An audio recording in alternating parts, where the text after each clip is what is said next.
Lors de la deuxième journée du séminaire gouvernemental tenu le 6 juin 2026 à la Cité des chefs d'État à Bangui, le représentant spécial adjoint du secrétaire général de l'ONU pour la République centrafricaine, Mohamed Ag Ayoya, a réaffirmé l'engagement de la MINUSCA aux côtés du gouvernement centrafricain.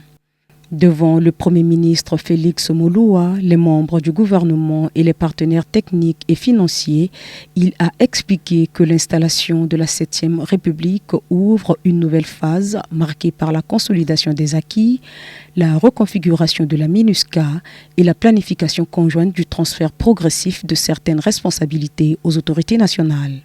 Mohamed Ag Ayoya a rappelé que le Conseil de sécurité des Nations Unies a demandé une évaluation stratégique de la mission afin d'examiner les conditions d'un éventuel transfert de tâches au gouvernement centrafricain.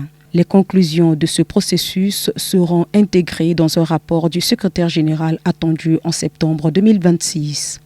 Ce rapport devra exposer, premièrement, les plans envisagés par la MINUSCA pour consolider les efforts en vue d'un éventuel transfert des tâches au gouvernement centrafricain ou à l'équipe des Nations Unies.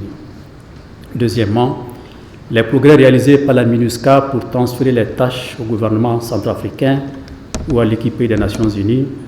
Troisièmement, les plans envisagés par la MINUSCA pour procéder à sa transition et à son retrait d'une manière qui ne porte pas préjudice à l'ensemble des efforts destinés à appuyer les objectifs de paix et de stabilité à long terme.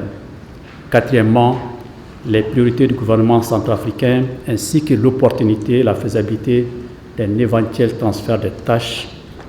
Et cinquièmement, les plans envisagés par la MINUSCA pour supprimer rapidement la division des élections à l'issue du bon aboutissement des élections de 2025-2026.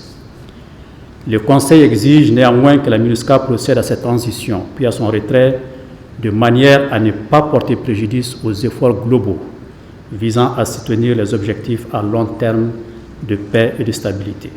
Le représentant spécial adjoint a également salué le travail conjoint mené par les équipes techniques dans la préparation de la remise de plusieurs bases de la MINUSCA au gouvernement.